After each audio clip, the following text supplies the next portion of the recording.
வணக்கம் அன்புறவுகளே, இன்னைக்கு sure birds பார்க்கறதுக்காக கேளம்பாக்கம் போயிட்டுருக்கேன். அங்கே கொஞ்சம் ஃப்ரெண்ட்ஸ் வரேன்னு சொல்லியிருக்காங்க. அவங்க கூட சேர்ந்து நம்ம என்னென்ன பேர்ட்ஸ் கிடைக்குதுன்னு பார்க்கலாம். வைரல் பிங்க் ட்ரம்பட் திருப்பியும் துளிர்விட ஆரம்பிச்சிருக்குது. பக்கத்தில் நிறைய அரச மரங்கள் இருக்குது. அரச மரங்கள் நல்லா பச்சை பசேல்னு இருக்குது பாருங்கள். அதுலேயும் புதுசாக தான் இலை வந்திருக்குது. ஆனால் அந்த பிங்க் ட்ரம்பட் அவ்வளோ பூத்திருந்தது இல்லை, ஒரு காய் கூட கிடையாது.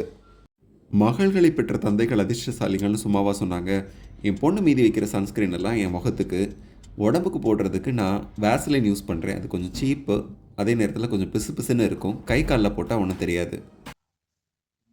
நாம இப்போ இந்த முத்துக்காடு பேர்ட் வாட்சிங் பாயிண்ட்டுக்கு வந்துட்டோம். இங்க வந்து ஆக்டிவிட்டிஸ் ரொம்ப சூப்பரா இருக்குன்னா, இடம் வந்து ரொம்ப டர்ட்டியா இருக்கு. சென்னையில இருக்கிற மக்களோட பாவங்கள்லாம் இங்க தான் சேரும் போல இருக்கு. நம்ம ஒரு மாதிரி கருப்பு கலர் கூவத்துல ஒரு ஸ்மெல் அடிக்கும்ல, அதே ஸ்மெல் தான் அடிக்குது. பாக்குறதுக்கும் கூவம் மாதிரி தான் இருக்குது ஏரியா. நாவலூர் சிறுசேரி மாதிரியான பல பகுதிகளில் இருந்து மழை தண்ணி நிறைய குப்பைகளோடு சேர்ந்து வந்து கடலில் கலக்கிற இடம் இதுதான். பக்கிங்ஹாம் கால்வாயிலிருந்து வர்ற உபரி நீரும் இந்த பகுதி வழியாக தான் கடலில் கலக்குது. கடல் மட்டத்தை பொறுத்து கடல் தண்ணியும் இது உள்ளே வரும். தென் சென்னையோட வடிகால் அமைப்புக்கு இந்த பகுதி ரொம்ப முக்கியம். என்னோட மொபைலை காரில் வச்சுட்டு நான் பறவைகளை படம் பிடிக்கிறதுக்காக பிரிட்ஜை விட்டு கீழே இறங்கி போயிட்டேன். அதுக்கப்புறமா தம்பி ஒருத்தன்ட்ட கேமரா வச்சுட்டு மொபைலில் எடுத்துகிட்டு வரும்போது தான் அந்த பறவைகளை பார்த்தேன் பிரிட்ஜ் மேலே இருந்து. இவங்களோட பேர் கர்லூ சாண்ட் பைப்பர். சென்னையில் கொஞ்சம் அபூர்வமாக தான் பார்க்க முடியும். கையில் கேமரா இருந்தால் இன்னும் கொஞ்சம் நல்லா எடுத்துருந்துருக்கலாம். திரும்ப கீழே இறங்கும்போது இந்த சிவப்பு நிற பழங்கள் என் கண்ணில் பட்டுது. அந்த கொடியோட இலைகளை பார்க்கும்போது அது நன்னீர் கொடி. எங்கள் ஊர் பக்கத்தில் இந்த வேப்ப மரத்து மேலெல்லாம் அடர்த்தியாக படர்ந்து கிடக்கும். இலை மட்டும்தான் அப்படி இருந்தது. இந்த பழங்களை நான் ஒருபோதும் அந்த கொடியில் பார்த்ததில்லை. ஒருவேளை இது இந்த கழிமுக பகுதிகளில் வளரக்கூடிய தாவரமாக இருந்தாலும் இருக்கலாம். உங்களுக்கு என்னென்னு தெரிஞ்சதுன்னா கமெண்ட்டில் சொல்லுங்கள். கொரோனாவப்போ ஊரில் இருக்கும்போது வருஷம் குளத்துக்கு 2 கூளக்கடாக்கள் வரும். அதை பார்க்குறதுக்காகவே நான் கொஞ்சம் காலையிலே முழிச்சிடுவேன். ஆனால் சென்னையில் அதிகப்படியான கூளக்கடாக்களை நிறைய இடங்களில் பார்க்க முடியுது.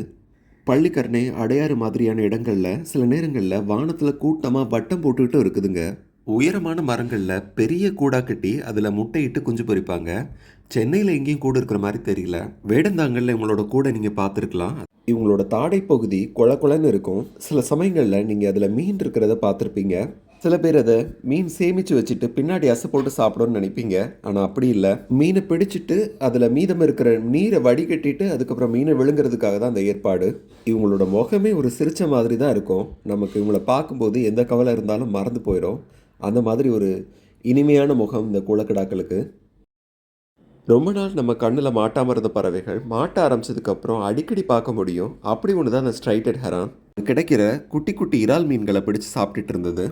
இவங்களோட இருப்பிடம் சின்ன சின்ன புதர்களுக்குள்ளே தான் இருக்கும். அங்கே குட்டி குட்டியாக அலையாத்தி மரங்கள் வேறு நின்றுட்டு இருந்தது. அதனால இவங்களோட கூடும் வசிப்பிடமும் இங்கே தான் இருக்கும். பிரெட் பீஸை போட்டுட்டு அதை சாப்பிட வர்ற மீன்களை சாப்பிட்ற மாதிரி நீங்கள் வீடியோக்கள் பார்த்துருப்பீங்க. அந்த அளவுக்கு புத்திசாலித்தனமான பறவை தான் இது. பிரெட் பீஸ் மட்டும் இல்லை, தன்னோட இறகு இலைன்னு எதையாவது ஒன்று போட்டு அந்த நீர் அசைவுக்கு வர்ற மீன்களையோ வேறு பூச்சிகளையோ பிடிச்சி சாப்பிடும். பார்த்தீங்களா எவ்வளோ ஃபாஸ்ட்டாக பறந்ததுன்னு. இந்த மாதிரி தான் திடீர்னு கிளம்பி போயிடும். தமிழில் இவங்களோட பேர் பச்சை கொக்கு. உடம்புல கொஞ்சோண்டு பச்சை நிறம் இருக்க தான் செய்யுது. நீர் நிலம் ரெண்டோடையும் ஒன்றி போகிற மாதிரி அழகான நிறம் தான் இதுக்கு. அடுத்து நம்ம பார்க்க போகிற மிக முக்கியமான பறவைனம் ஆலா பறவைகள்னு தமிழில் சொல்லப்படுற டர்ன்ஸ். பல வகையான ஆலா பறவைகள் ஒன்றா பறந்துட்டு இருக்கும்போது அவற்றை இனம் கண்டுபிடிக்கிறது கொஞ்சம் கடினமான காரியம். பறவைகளை பற்றி கற்றுக்கிடணும்னு நீங்கள் ஆசைப்பட்டீங்கன்னா நீங்கள் பைனாக்குலர் வச்சுருந்தா போதும், கேமரா தேவையில்ல. கூட வந்திருந்த நண்பர் ஒரு எக்ஸ்பர்ட். அவர் இந்த பறவைகள் இனம் கண்டுபிடிக்க சொல்லி கொடுத்தாரு. இங்கே முன்னாடி பறக்குதுல, ஃபர்ஸ்ட் இங்கே பறக்க தெரியுமா, அதோட சைஸ் வந்து எவ்வளோ சின்னதாக இருக்குது. ஓகே, திரும்ப முன்னாடி வரும். அதோட பீக்கு நீங்கள் பைனாக்குலர்ஸில் பார்த்தீங்கன்னா அதோட பீக் வந்து எல்லோ, டிப்பு வந்து பிளாக்காக இருக்கும். ஸோ அதான் வந்து லிட்டில் டர்ன். ஓகே, இந்த லிட்டில் டர்ன் தமிழ்நாட்டிலையும் காணப்படுது. ஆனால் சீசன் டைமில் மற்ற இடங்கள்லேருந்து வர பறவைகளும் உண்டு. இங்கே வந்து எனக்கு தெரிஞ்சு லெஸ்ஸர் கிரஸ்டட் டர்னும் கிரேட்டர் கிரஸ்டட் டர்னும் இல்லை. அதனால நம்மளால் ஈஸியாக லிட்டில் டர்ன் வந்து நம்மளால் ஐடென்டிஃபை பண்ண முடியுது. இங்கே இருக்கிற காமன் டர்ன் இருக்குது. நண்பர் சொன்ன காமன் டர்னை என்னால் படம் பிடிக்க முடியல. ஆனால் அந்த விஸ்கர் டர்னை நிறைய இடங்களில் நீங்கள் பார்த்துருக்க முடியும். இனப்பெருக்க காலத்தில் இதோட தலைப்பகுதி நல்லா கருப்பாக இருக்கும். வயிற்று பகுதி ஒரு மாதிரி சாம்பல் நிறத்தில் இருக்கும்.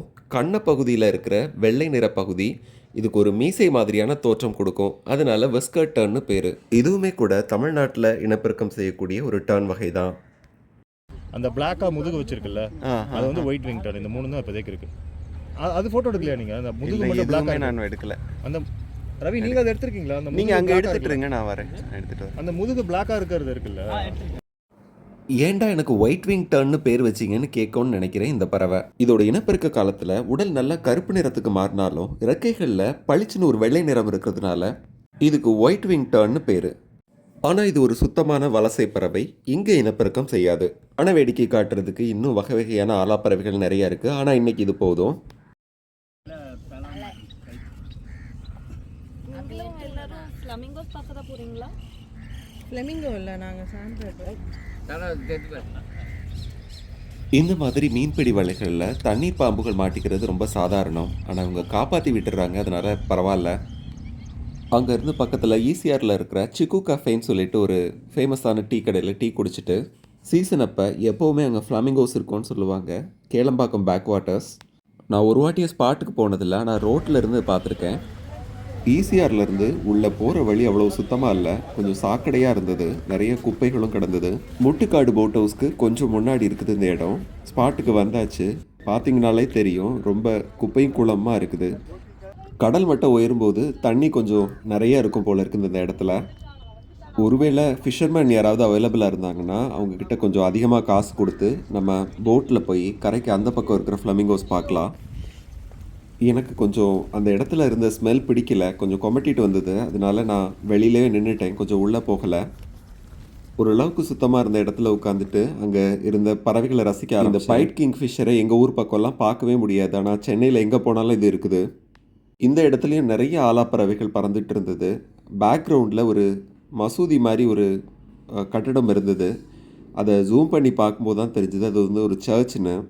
சர்ச் பேக்ரவுண்டில் இந்த டர்ன்ஸ் பறந்துட்டு இருந்தது, பார்க்குறதுக்கு ரொம்ப அழகாக இருந்தது. இந்த பெயிண்டட் ஸ்டார்க் நீங்கள் வேடந்தாங்கல் போயிருந்தீங்கன்னா கண்டிப்பாக பார்த்துருப்பீங்க. அங்கே கூடு கட்டி குஞ்சு பொரிக்கும். வண்ண நாரைன்னு தமிழில் சொல்கிறோம், ஆனால் இலக்கியங்களில் வர்ற செங்கால் நாரை ஒரு வேளை இதுவாக தான் இருக்குமோன்னு எனக்கு ஒரு டவுட் இருக்குது. ஏன்னா அந்த செங்கால் நாராய் பாட்டில் 2வது வரியில் வந்து பனங்கிழங்கை பிளந்தன்ன அப்படிங்கிற மாதிரி ஒரு லைன் வரும். மற்ற எல்லா நாரைகளை விட இந்த நாரைக்கு தான் வந்து அந்த பனங்கிழங்கு மாதிரியே இருக்கிற ஒரு அழகு இருக்குது. மனிதர்கள்கிட்ட, குறிப்பாக மீனவர்கள்கிட்ட இவங்க கொஞ்சம் எளிதாகவே பழகிடுறாங்க. பழவேற்காடு போனால் அங்கே கரையில் காய போட்டிருக்கிற கருவாடுகளை இவங்க சாப்பிட்டுட்டு இருக்கிறத பார்க்கலாம். இங்கேயும் ஒரு ஃபிஷர்மேன் போட்டில் இருந்து அடிப்பட்ட மீன்களை வலையிலேருந்து எடுத்து ஒன்று ஒன்றா தூக்கி போட்டுட்டு இருந்தார். அது எல்லாத்தையும் இவங்க பிடிச்சி சாப்பிட்டுட்டு இருந்தாங்க. பறவைகளுக்கு மனிதர்கள் உணவு கொடுக்கறத எந்த வகையிலையும் நம்ம ஏற்றுக்க முடியாது, ஆனால் இதை அந்த வகையில் சேர்க்க முடியாது. மீனவர் அவருக்கு தேவையில்லாத மீன்களை தண்ணியில் தூக்கி போடுறாரு, அந்த மீன்களை இந்த பறவைகள் பயன்படுத்திக்குது. இவங்க 2 பேரும் இப்படி சாப்பிட்டுட்டு இருக்கும்போது அவங்களுக்கு போட்டியாக 2 கல் வந்துடுச்சு. கேர்ள்ஸ் பற்றி ஏற்கனவே ரொம்ப விரிவாக நம்ம பார்த்துட்டதுனால இந்த வீடியோவில் நான் அவங்கள ரொம்ப காட்ட போகிறதில்ல. அக்கறைக்கு போட்டில் ஃப்ளமிங்கோஸ் பார்க்க போயிருந்த நம்ம நண்பர்களும் திரும்பி வந்துட்டாங்க. நம்ம ஃப்ளமிங்கோஸ் பற்றி தனியாக பார்க்கணும், ஒரு பெரிய வீடியோவாக ரொம்ப க்ளோஸ்அப்பில் நான் எடுத்த ஃப்ளமிங்கோஸ் பற்றி போடுறேன். ஆல்ரெடி வந்து ஷார்ட்ஸ்லேயும் நம்ம ஃப்ளமிங்கோஸ் பற்றி நிறையா பார்த்துருக்கோம். தூவிங்கிற இந்த ரெஸ்டாரண்ட்டுக்கு பக்கத்தில் இந்த சந்தில் தான் நம்ம இப்போ போயிட்டு வந்தோம். கீழே படி இருக்கு. பார்த்தீங்கன்னா இப்போ வந்து நிறைய வந்து சாப்பிட போகிறாங்க. சாப்பிட்றது இட்லி என்ன தோசை என்ன அது எங்கேருந்து வருதுன்றதை பற்றி பேச போகிறாங்க. தம்பி, விவசாயிகளை பற்றி உனக்கு என்ன தெரியும்? அப்படி பேசிட்டு பக்கத்தில் இருந்து டைல் ஷாப்புக்குள்ளே போயிட்டோம். அவங்க ஒரு மாதிரியை பார்த்தாங்க, சாரி சொல்லிட்டு தப்பிச்சு ஓடி வந்து ஒரு வழியாக இந்த ரெஸ்டாரண்ட்டுக்கு போக வேண்டிய சுரங்கப்பாதையை கண்டுபிடிச்சோம். அது பேஸ்மெண்ட்டில் இருக்குது. போகிற வழியை பார்த்து எனக்கு கொஞ்சம் பயமாயிடுச்சு, உள்ள ஹோட்டல் எப்படி இருக்குமோ தெரியலேன்னு சொல்லிட்டு கீழே போனோன்னா அது ரொம்ப நீட்டாக இருந்தது, நல்ல ஹோட்டல் தான். ஆனால் அங்கே யாருமே இல்லை, நாங்கள் மட்டும்தான் போய் உட்காந்து சாப்பிட்டோம். செட் தோசை வடகரி நல்லா இருந்ததுன்னு சொன்னாங்க. நான் பூரி குருமா வச்சு சாப்பிட்டேன். வீட்டுக்கு திரும்பி போகிற வழியில் அன்னைக்கு கல் வீடியோ போட்டிருந்தேன்ல, அந்த இடத்துல 2 காஸ்பியன் டர்ன் நின்றுட்டு இருந்தது. கூட ஒரு கல் நிற்கிது, இன்னொரு டர்ன் குட்டியாக இருக்குது பாருங்கள். அந்த டர்னோட சைஸ்க்கோ இந்த காஸ்பியன் டர்ன்ஸோட சைஸையும் பாருங்கள். காஸ்பியன் டர்னோட உருவம் நல்லா பிரம்மாண்டமாக இருக்கும், கல்லை விடவும் கூட கொஞ்சம் பெருசாக இருக்குது பாருங்கள். சரி, இன்றைக்கி இது போதும். உங்களுக்கு இந்த வீடியோ பிடிச்சிருந்ததுன்னா மறக்காமல் உங்கள் ஃப்ரெண்ட்ஸோடு ஷேர் பண்ணுங்கள். உங்களுடைய கருத்துக்களையும் கமெண்ட் செக்ஷனில் சொல்லுங்கள். அப்போ தான் அந்த வீடியோ நிறைய பேரை போய் ரீச் ஆகும். ஒருவேளை யூடியூப்பில் அந்த வீடியோ பார்த்துட்டு இருந்தீங்கன்னா ஹைப்னு ஒரு ஆப்ஷன் இருக்கும் பாருங்கள். அந்த ஹைப் கொடுத்தீங்கன்னா யூடியூப் இந்த வீடியோவை நிறைய பேருக்கு ஷோ பண்ணோம். இன்னொரு வீடியோவில் சந்திப்போம். நன்றி, வணக்கம்.